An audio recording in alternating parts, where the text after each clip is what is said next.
Now, Kenya reported its fastest growth rate in a decade in 2021, with the economy expanding by 7.5% compared to the 0.3% contraction reported in 2020. Now, this rebound was largely enabled by a strong rebound in tourism and hospitality, which grew by a staggering 53% as the sector shrugged off the devastation inflicted by the COVID-19 pandemic and restriction of movement measures in 2020. The strong numbers, notwithstanding a higher than average rise in the cost of living in 2021, wiped out the gains, with the national disposable income growing by 14%. Judith Cherono with the details.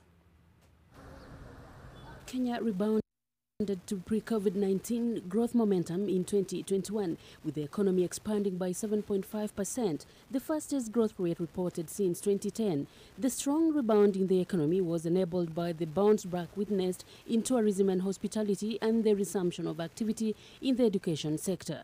This momentum, notwithstanding, agriculture was a deemed spot in 2021, with the sector posting a measly 0.2% contraction owing to adverse weather conditions. It is high time that we move from rain-fed agriculture to irrigation. Maybe in the report you will see sectors that depended on irrigation did very well, like the cut flowers, the rice recorded positive growth in 2021.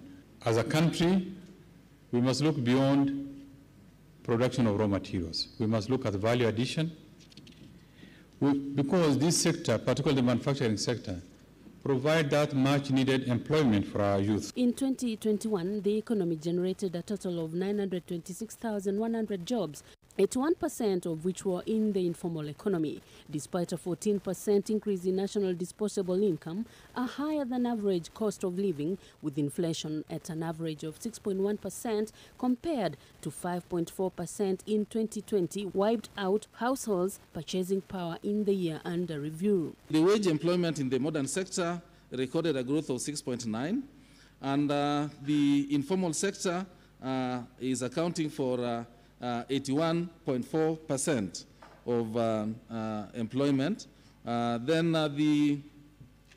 In 2021, the private sector recorded a growth of 6.8%, and this is compared to a decline that was 10% in 2020. The National Treasury projects that the macroeconomic environment is expected to remain stable in 2022 despite the rise in inflation, weakening of the Kenyan shilling and significant rise in energy prices, as well as increase in prices of other commodity. Judith Cherono, NTV Business.